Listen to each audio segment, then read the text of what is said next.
కదా ఇదంతా ఇండెక్స్ ఇదంతా కూడా, రైట్? ఇప్పుడంటే HTML index.html ఉంది, అలా కాకుండా ఇంకా మల్టిపుల్ ఫైల్స్ ఉండే ఛాన్స్ ఉందా లేదా? సో ఈ ఫైల్ నేను ఈ వాల్యూమ్లో ఒక ఫైల్తో అటాచ్ చేస్తాను, ఈ వాల్యూమ్లో అటాచ్ చేస్తాను, ఈ వాల్యూమ్లో అటాచ్ చేస్తాను.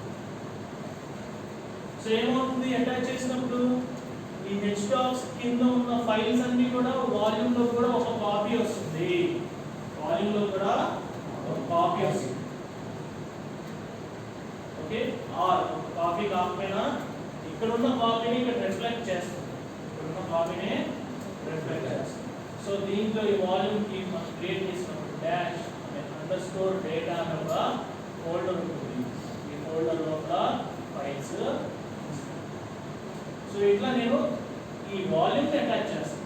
వాల్యూమ్ని ఎవరికి అటాచ్ చేస్తాను? కంటైనర్లో ఉన్న ఒక పార్ట్కి అటాచ్ చేస్తాను. కంటైనర్లో ఏదో ఒక ఫైల్, ఏదో ఒక మనకు కావాల్సిన ఫోల్డర్కి అటాచ్ చేస్తాం, ఫోల్డర్కి అటాచ్ చేస్తాం. సో అటాచ్ చేసినప్పుడు ఆ డేటా అంతా కూడా ఈ వాల్యూమ్లో వస్తుంది. సో దానికోసం మనకి కమాండ్ జనరల్గా డైరెక్ట్గా మనం క్రియేట్ చేసేటప్పుడే, కంటైనర్ క్రియేట్ చేసేటప్పుడే అటాచ్ చేస్తాం, container.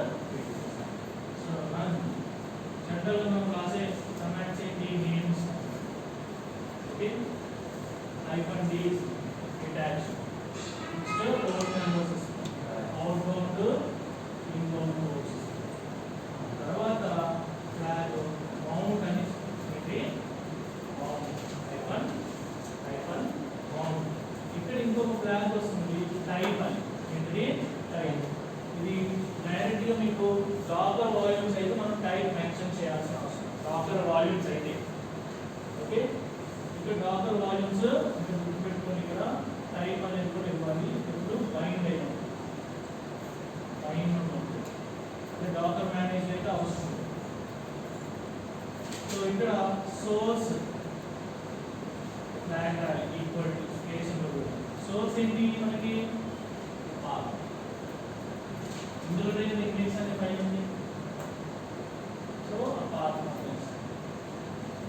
Next comma target, space ఇవ్వద్దు, ఇక్కడ స్పేస్ ఏం లేదు, కామా రావాలి. Okay, target equal to target ఏంటి? Volume, so volume. ఫైనల్ గా ఇమేజ్, ఏ ఇమేజ్? ఇక్కడ ఈ. ఓకే,